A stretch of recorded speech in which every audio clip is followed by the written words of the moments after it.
A sentence that I hear often from betrayed spouses in moments where they feel, vulnerable and safe enough to communicate with me. And if they really get down to street level honesty, they will say, I want my spouse to suffer. I want them to suffer for how they hurt me, betrayed me, cheated on me, done all these things. I want them to suffer. And I'm not going to judge you for it.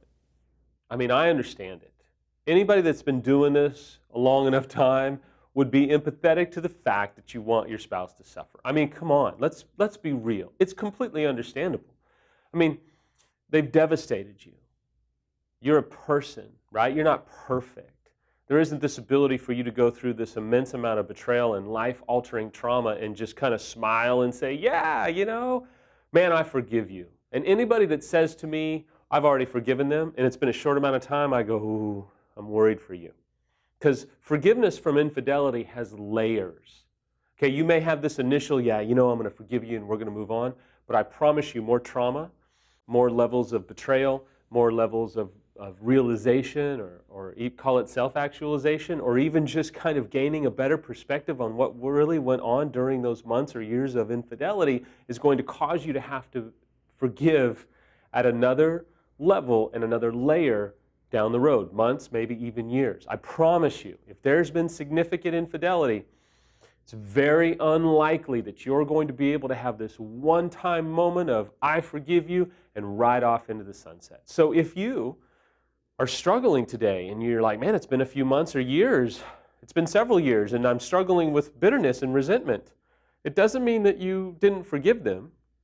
It just means there's another layer. There's another progression of forgiveness that you're having to work through, and that's completely normal.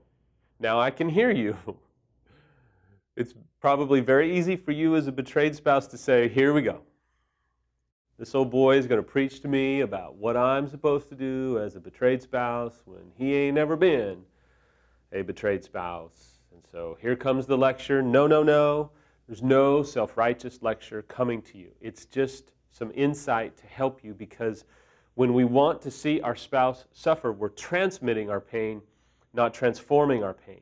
And the problem is you can't selectively transmit your pain, because it's going to happen. It's going to come out in ways that you don't want it to come out. It'll come out towards your kids. It'll come out towards family members. It'll come out towards your coworkers. It'll come out towards other people that are not even your spouse, because you're in a vengeance mindset and you are wanting someone to suffer, where you are playing God and you are trying to make them get it, and you can't make them get it, because as long as you are trying to make them get it and as long as you're fixating on them, you're not able to see yourself and focus on yourself. You are only able to and barely control yourself. So as long as you're trying to make them get it with vengeance and with continuing to pour out your wrath upon them to make them suffer, you are delaying your own healing, because you are focused on them and not yourself. It's the same thing when we tell the unfaithful spouse, as long as you're trying to make your betrayed spouse hurry, as long as you're trying to force them to heal and hurry, get over it, move on, stop talking about it, you're trying to control them and you're cutting your legs out from underneath you when you should be focusing on yourself. If you focus on yourself, you can work to focus on you, not your spouse. As long as you're focusing on your spouse, you're not able to do your own recovery work.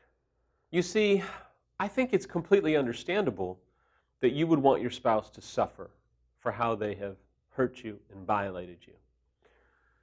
But I don't think it's right, because you are going to delay your own healing.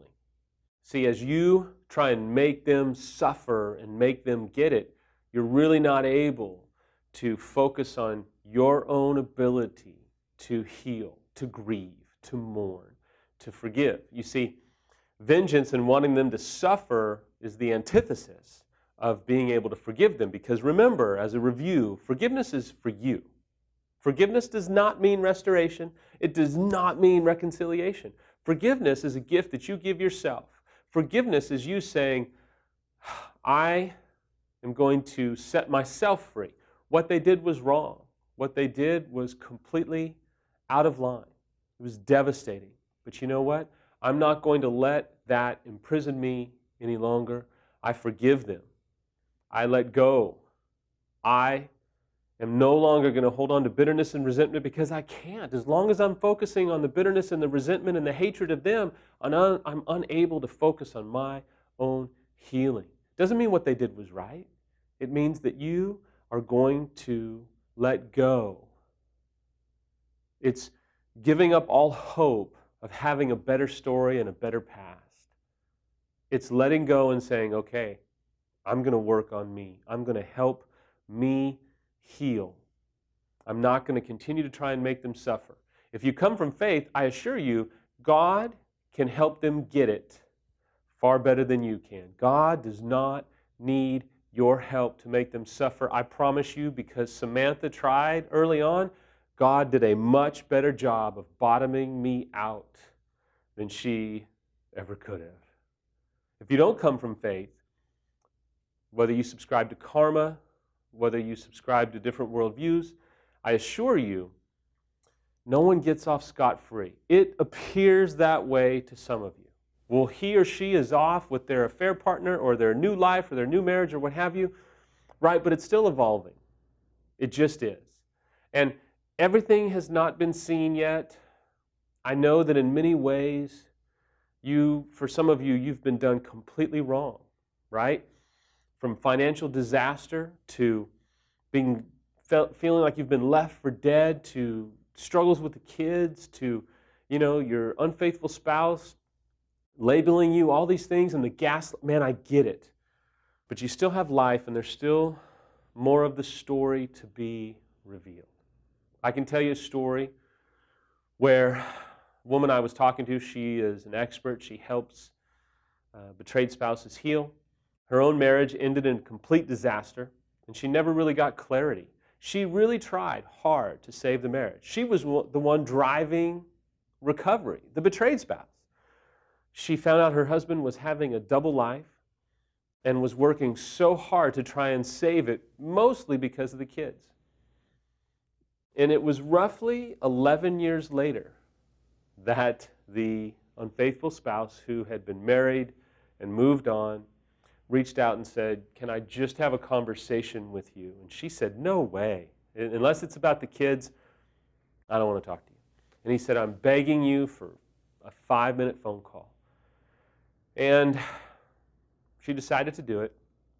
And he got on the phone with her and, said the kind of typical, "Hey, how's it going?" Boom, boom, boom. And then started weeping and just basically said, "I know it's been 10, 11 years, but I want you to know that I was a complete idiot. You wanted to save the relationship. I hated myself. I didn't know what to do. I was angry at you. I projected all of my self-hatred onto you. I took it out on you, and I was wrong. I'm not asking you for second chances or any of that stuff. I'm just wanting to tell you that I see the light. These last 2 years, I have went from, antidepressant to alcohol to this and that, trying to cope with the guilt that I feel for what I did to you and how I refused to get help. I am terribly sorry. I just want to tell you that I hate myself for how I treated you." Now, it was a moment. This betrayed spouse was able to say, "Wow, okay, thank you. That means a lot." Then she got off the phone, and then she had her own moment of weeping. And that was a moment of closure to her because she didn't really have it when the divorce was final and all the different, custodial rights and all that stuff was going on. I want to encourage you that the story is still unfolding. You just don't know how it's going to turn out. You don't know what your life is going to look like in 2 months, 2 years, 20 years. It hurts like hell right now. I know it does. But don't give up hope for what you don't know is coming. I mean, we don't hope for what we see, we hope for what we do not see. And right now, we just don't know. Every great book, every great movie has a bad scene or two, has a bad chapter or two. I know it's a bad chapter. I've been through many. I have had one bad chapter after another, but I promise you, it's not always going to be this way. So today I want to just implore you, don't try and make your spouse suffer. It's not going to bring about the healing that you think it is. It's actually going to work against you. It's going to work against healing of your marriage. It's going to work against healing of your own wounds. But I know the temptation, and I know at some level the short-term feeling is it feels good. It feels righteous. It feels like justice. But I've talked to, I would say, thousands of betrayed spouses who, for those that take this approach and try and make their spouse suffer, they actually end up creating more pain, more hurt, and more damage to work through for themselves. Don't make that mistake. Don't create more damage. Create more healing for yourself.